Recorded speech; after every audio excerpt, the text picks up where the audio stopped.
Hi, I'm Beryl, and this is our 9th episode in our toast series. Today, we are going to look at 5 more toast recipes from 5 countries, making the grand total, after today's episode, 45 recipes for toast. This honestly might be the single greatest anthropological study on toast around the world in the world at this point. And we're gonna keep going, so let's start.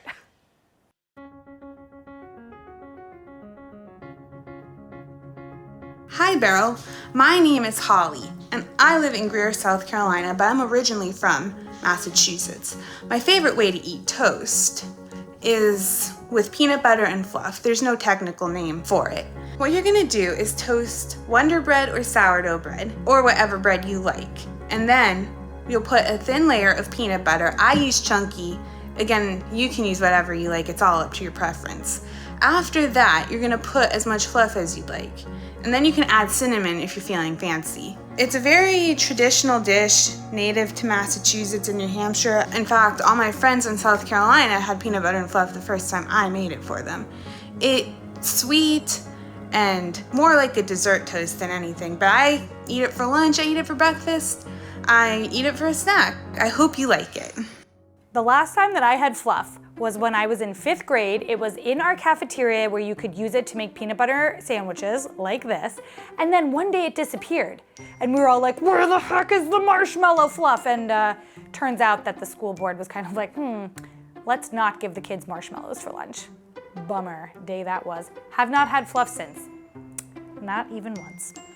This is gonna be nostalgic, I think.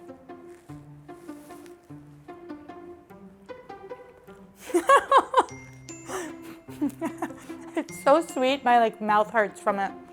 It's weird how food can really transport you. I am back in my elementary school cafeteria. Wow. Funny. I think if you're not from America, this is probably a pretty weird condiment. To be like, oh, people are just selling marshmallow cream, but yeah, we are. USA. One of the funny things about this jar is there's no weight to it. It literally doesn't feel like anything. There's almost 200 grams of stuff in here, and it just light as a feather, baby. It's just because it's marshmallow cream.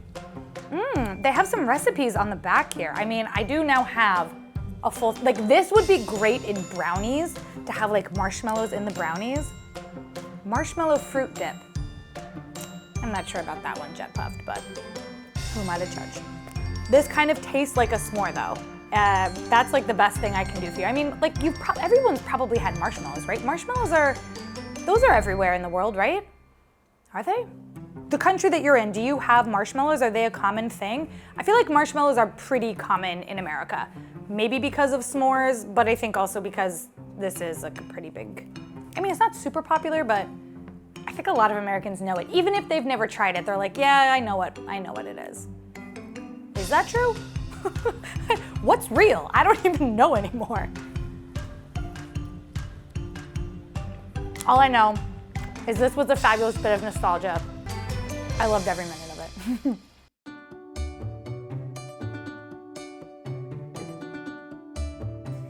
Hi Beryl, my name is Jade. I come from Nouméa in New Caledonia. It's a French island in the Pacific. And the toast I want to share with you today is with Milo. Milo, or Milo in French, is a chocolate powder that is usually mixed with milk, but here we like to have it spread over a salt cracker and margarine. My favorite way of having it is with soft bread and half salted butter, and then I just pour the Milo on top of it. I'd rather have this toast untoasted, but for that you have to make sure that your butter is soft enough, otherwise it will be hard to spread. If you want to have the full Milo experience, I would recommend for you to pour a cold glass of milk and then put the Milo on top of it. Because the cold milk and Milo do not mix well together, you can eat it by the spoon and it's delicious.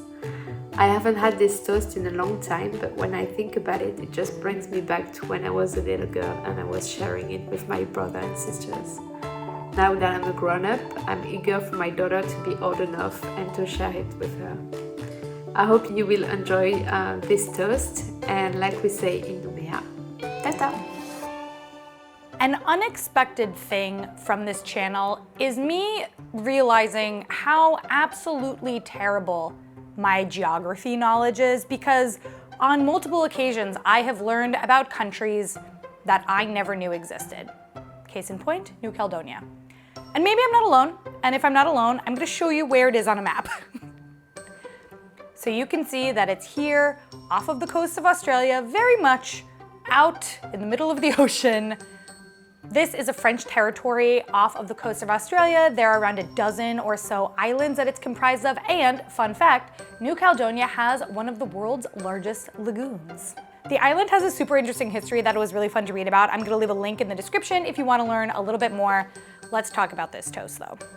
The biggest thing for me is that Milo is not something that I grew up with. I was actually first introduced to Milo on my channel. I've had it on top of oatmeal. I also had it for a guava and cheese sandwich that I made that was like served warm. So it's not my first rodeo. I wonder, like, you know, one of the problems is that with filming, temperatures of things get a little bit screwy. And so by the time I put the Milo on top, the bread wasn't as hot, but the butter was still melty, so. I actually really like this. It's not as chocolatey as I thought it was going to be. It's more of like a subtle chocolatey butter instead of like chocolate with butter. Huh. This almost kind of reminds me of like cinnamon and sugar toast, how there's like the butter, which is kind of the carrier for everything, and then you have just like the subtle sweetness. It's actually like, I'm like really enjoying this. This is the perfect late night snack, like when you're supposed to be asleep in bed and you're just like, I just need a little bit of a nibble, what's it gonna be? Toast is always a great one, and I think this has like the kind of fattiness that makes you feel like lulled into sleep, but then that little bit of sweetness that kind of fulfills the desire for a sweet little treat at night. Even though my childhood isn't necessarily connected to this, it has like a nostalgic feel to it, and in my experience now, it can be used on so many different things that if you're curious, it's definitely worth purchasing because there's lots and lots of uses for Milo.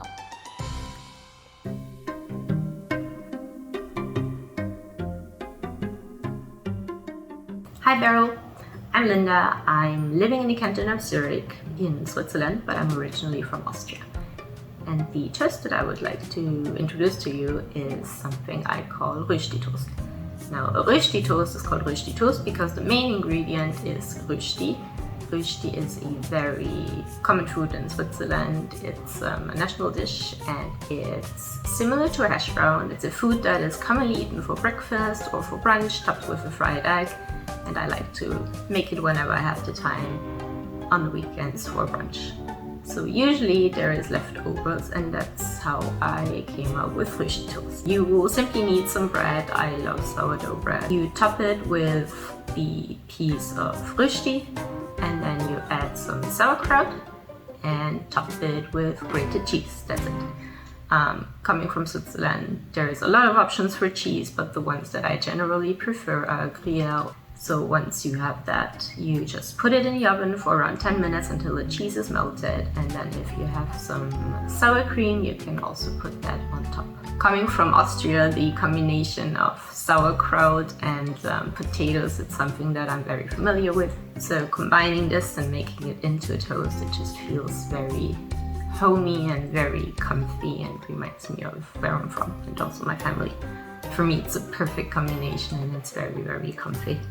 Yeah, I hope you like it and I hope you try it.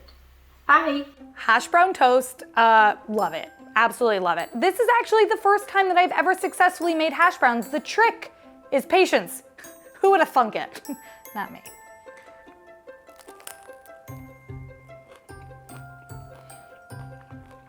10 out of 10. Holy smorn. The sauerkraut is the star. I mean, look, the potatoes are the star, but like the sauerkraut is the star. What I love about sauerkraut is how it's kind of vinegary, still very crunchy. It adds a lot of texture and flavor without being like super overpowering.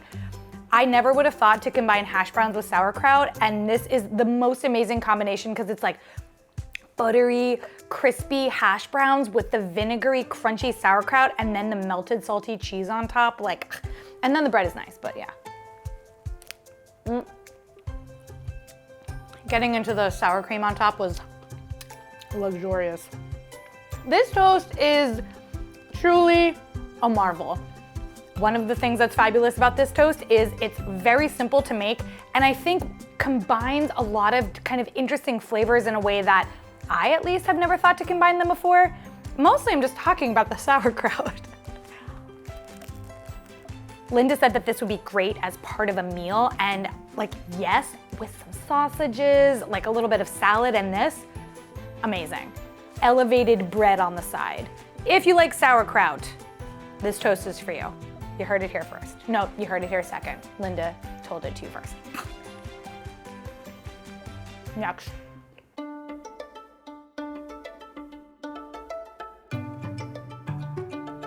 Hi, my name is Alecia and I'm from Jamaica. My favorite way to have toast is with ackee. Ackee is the national fruit of Jamaica, and it was brought to Jamaica in the 1700s from West Africa.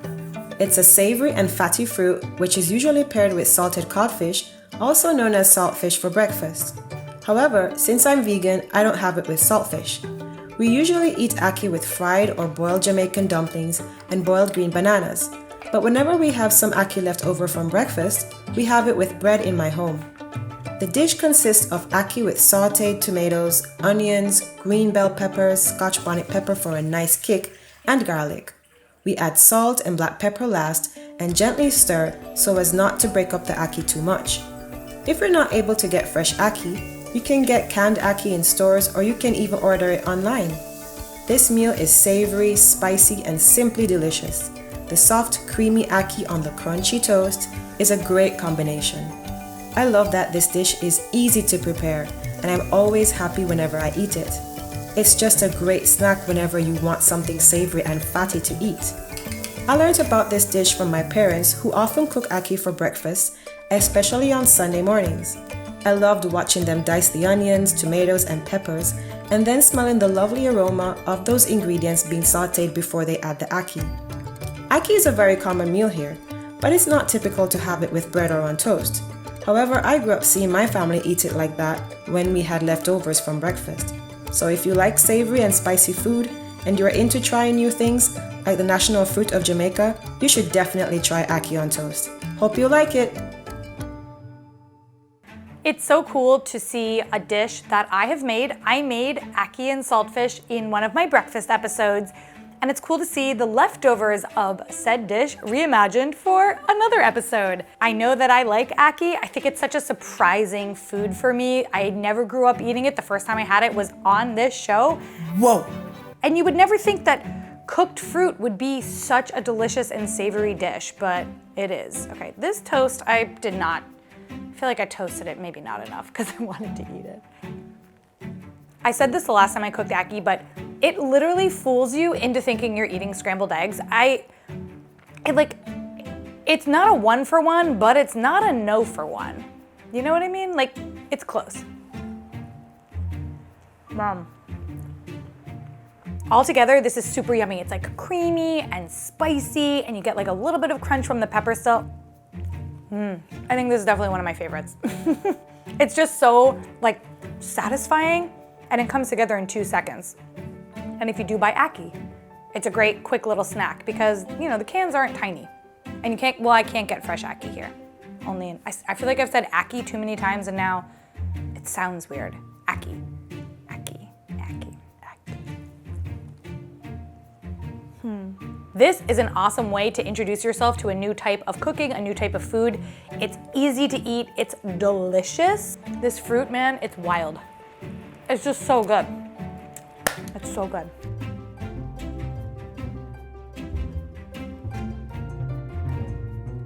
Hi Beryl, hi everyone. My name is Bianca. I live in the northeast of Germany. I have lived in Ireland for 20 years, but moved back to Germany a year and a half ago with my husband and small kids. Life can be stressful, as everybody knows, and sometimes life just overtakes you, and then my Cheesy-Eggy toast comes to the rescue. It is my favorite recipe. I have it from my mom, who used to make it for me when I was a small child, and it is so quick to make and so delicious, especially on evenings when you come home and you realize there's nothing in the fridge and you have no time left. For one person, you take 2 slices of toast and you pop them in the toaster. And while you do that, you preheat a pan with a little bit of oil. And in a bowl, you mix grated cheese. I like to use cheddar and an egg. When you have that mixed and the toast is popped, you put the mixture onto the toast. You don't press it down hard. You don't want it to be solid. You want it to be a little bit light and fluffy and just attached to the toast. And then you put the whole thing upside down, cheese side down, into the frying pan. You fry that for about 4 to 5 minutes. It will puff up a little bit, and you do not move it during that time. That is very, very important. It has to build a crust. After 4 to 5 minutes, you can lift it up slightly, and if it's nice and brown underneath, you put it onto your plate. You add a dash of Worcester, a little bit of chili sauce if you like, and that's it. It is very simple, it's very delicious, and it's really, really quick to make. And that's my recipe for eggy cheesy toast. Bye! This is honestly an incredible idea. Inspired, in fact. I questioned it the whole time. I didn't understand how you would put just egg on top and flip it, but as I did it, I figured it out. I hate curly parsley. It was all I have for decoration. All right, I'm gonna, oh. This is genius. Germany, you've done it. Whoa. Okay. It's not like French toast. I was thinking oh, it's like a kind of quirky French toast. It's like an egg and cheese sandwich with none of the work and all of the joy. And it's kind of crunchy, crusty cheese, so it's really good. And the Worcestershire sauce is good. I thought this was gonna be bland. I had my hot sauce with me, convinced it was gonna need it. I mean, I could put it on here. You dare me? You guys are hostile today.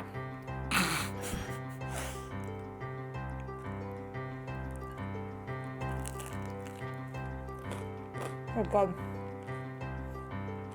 The egg is really fluffy, and then you have that crusty layer of cheese on top. I mean, it's inspired. Do it. This is the one to do. No, they're all to do, but this one's really good. I think of all the toasts that I tried today, this is probably the one that I will most certainly be replicating this week, because it's the lazy woman's breakfast, and that's what I'm here for. Wow. Wow. Hold on. The egg seeped down into the layers of the bread. Hold on, look. See how it's inside? It's not just a surface thing. That's cool. This episode was fabulous. I love how even after 9 of these, there is still so much to explore. The toast world is vast and probably infinite. So onwards and upwards, let's do another one. Check the description for all of the recipes in today's episode. They are up on my website. There is also a contact me page there, so if you want to reach out with a dish for the show, you can do it there. Until next week, I'm leaving you with more episodes in the toast universe, and I will see you all next week.